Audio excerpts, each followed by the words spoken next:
लाड़ लड़ाया अपने पुत्र से, और लाड़ लड़ा करके जो लाया था वो खिलाया पिलाया, जो सब था वो किया। उसके बाद में कहा, पुत्र अब ये बताओ कि तुमने गुरुकुल में साल भर में क्या अध्ययन किया है, तुमने क्या पढ़ा है, क्या अच्छा सीखा है जो गुरुओं ने सिखाया है। हिरण्यकश्यप सुनने के लिए लालायत था कि ये गाली देगा विष्णु को, नारायण को उल्टा सीधा बुरा भला बोलेगा। तत्वान विहतो कर्मम, हिरण्यकश्यप की सोच कैसी है। और मैं आप सबको कहना चाहता हूं, आपका जो बच्चा स्कूल में पढ़ता है उस पढ़ाई को माता पिता को भी देखना चाहिए।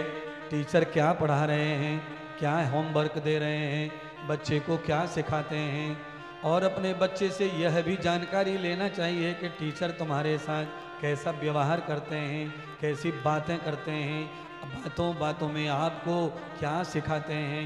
अपने बच्चों के बारे में माता पिता को इस तरह से सतर्क रहना चाहिए। चाहे ये राक्षस है पर इसके अंदर भी जिज्ञासा थी, ये सुनना चाहता था कि पुत्र इसे खुशी दे। तो कहा, पुत्र बताओ ना, गुरुदेव ने सबसे अच्छा पाठ क्या पढ़ाया, क्या पढ़ाया। प्रहलाद मन ही मन सोचता है कि पिताश्री पूछ रहे हैं कि अच्छा क्या पढ़ाया, पर एक वर्ष में शुक्राचार्य के पुत्रों ने तो अच्छा कुछ पढ़ाया ही नहीं है। अगर मैं पिताजी को बताऊंगा कि ये पढ़ाया तो पिता नाराज हो सकते हैं, पर हाँ, मेरे जो परम गुरु है नारद, मेरी माँ के गुरु, उन्होंने मुझे जो शिक्षा दी है गर्भ में, वो उत्तम शिक्षा है, वही पिता को बताऊंगा। हे पिताश्री, गुरुदेव ने जो सबसे सुंदर पाठ पढ़ाया वो ये है कि इस जगत में हरि के सिवाय सब असत्य है, केवल नारायण ही सत्य हैं। जो नारायण के सत्य शरण में चला जाता है उसके संपूर्ण जीवन के जन्म जन्मांतर के पाप नष्ट हो जाते हैं और हरि उसे मुक्त कर देते हैं। जब ये सुना तो हिरण्यकश्यप लाल हो गया क्रोध से, तप्तपाने लगा। हिरण्यकश्यप ने कहा, क्या कह रहा है मूर्ख, अरे मैं ये पूछ रहा हूं कि तेरे गुरुदेव ने अच्छा क्या पढ़ाया। अच्छा। प्रहलाद ने कहा, पिताश्री मैं भी वही बता रहा हूं कि ये अच्छा पढ़ाया मेरे गुरुदेव ने। ब्रह्म सत्यम जगत मिथ्याम, ये सारा संसार मिथ्या है, केवल परमात्मा नारायण सत्य है, उनका ध्यान करो, उनका जप करो, ये मेरे गुरु ने सिखाया है। अब तो हिरण्यकश्यप महाराज इतना गर्मा गया कि बच्चे को नीचे उतार के फेंक दिया गोद से, उसको खाने पीने का सामान सब छिना लिया, बच्चे को छोड़ दिया, सीधा शुक्राचार्य के पास पहुंचा। ऐ शुक्राचार्य, मैंने इसीलिए बच्चे को नहीं भेजा तुम्हारे पास में कि तुम उल्टा सीधा सिखाओगे। ये क्या सीख रहा है, ये क्या कह रहा है। कहा, महाराज मैंने नहीं शिक्षा दी है, मेरे पुत्रों ने दी है। संड और मर्क को बुलाओ। दोनों को बुलाया। संड मर्क कहते हैं, पिताश्री, यही महाराज हिरण्यकश्यप, तुम्हारा पुत्र वर्ष भर में एक शब्द भी नहीं पढ़ा हमसे, हमने बहुत कोशिश की। ये तो क्लास में आता है तो एक ही शब्द गाता रहता है, इसका एक ही शब्द है नारायण नारायण नारायण, और सारे दैत्य बच्चे भी इसके पीछे पीछे नारायण नारायण करने लग गए। पूरा विद्यालय का माहौल खराब कर दिया इसने। बिल्कुल आज भी स्कूलों की यही चर्चा है। आज भी कोई स्कूल में चले जाओ, कोई बच्चा भगत दिखाई देगा, उसकी टांग खींचेंगे, कपड़े खींचेंगे, बाल खींचेंगे, उसके चुगली करेंगे, उसके अपमान करेंगे, और सारे टीचर सारे प्रिंसिपल मुंह की तरफ देखते रहते हैं।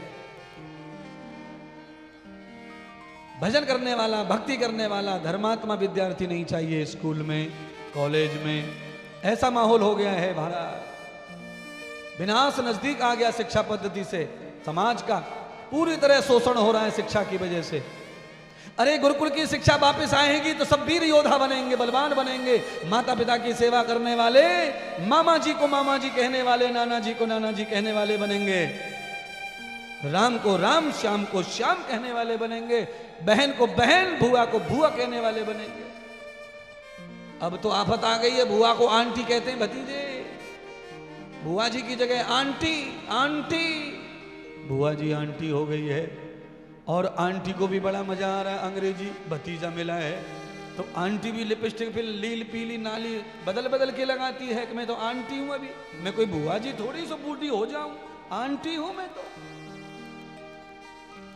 है। पुराने समय में मामा की पत्नी को मामी जी कहते थे, अब तो आंटी हो, मामी भी आंटी, बुआ भी आंटी। अब बताओ ये आंटियों का क्या करेंगे? मामा भी अंकल, बुआ भी, फूफा भी अंकल। बताओ अपने पिता के भाई को भी अंकल और बुआ के पति को भी अंकल, ये क्या हो रहा है? अपने पिताजी के भाई को अंकल और बुआ के पति को भी अंकल, ये क्या हो रहा है भाई? बदलो बदलो, सुधरो सुधरो, बदलो। है बुआ जी नमस्ते, फूफा जी कितना बढ़िया लगता है, अंकल जी राम राम, कितना खराब लग रहा है। अरे जो है वो तो बोलो, इतने अंग्रेजी में क्यों घुस पड़े हो? हैं थोड़ा थोड़ा तो अपने आप को बचाए रखो। हैं महाराज, सब परंपराओं को बचा रहे हो, बलि प्रथा को बचा रहे हो, मांस खाने को बचा रहे हो, पर इन परंपराओं को नहीं बचाओगे कि गुरुकुल बचे, वेद बचे, यज्ञ बचे, हवन बचे, ये नहीं बचाएंगे। जितनी भी गलत परंपरा है उनकी रक्षा कर रहे हो, अच्छी परंपराओं की तरफ ध्यान नहीं दे रहे हो।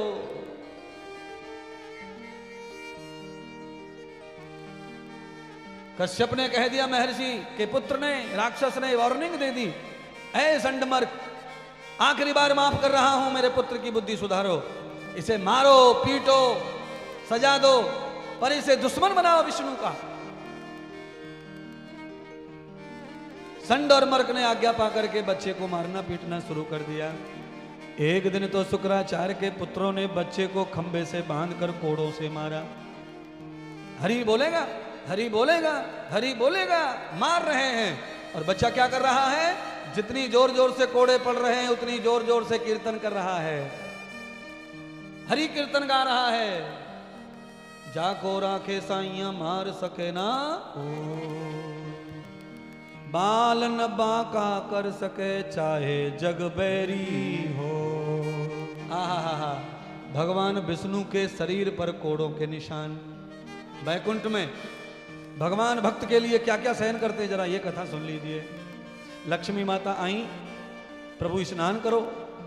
भगवान विष्णु स्नान करने लगे क्षीर सागर में, तो देखा शरीर पर कोड़े के निशान पड़े हैं। तो लक्ष्मी ने पूछा ये क्या हो गया?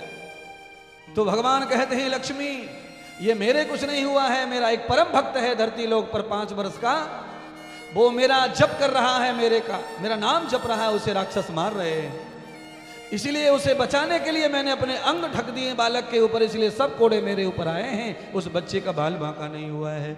जो भगवान के भरोसे सत्य का पालन करता है उसके सारे कष्ट सारे दुख भगवान स्वयं भोग लेते हैं, केवल देखने को विपत्ति हमारे ऊपर आती है। कुछ दिन सहन करो, कुछ समझो, आपको ये लाभ प्राप्त होगा।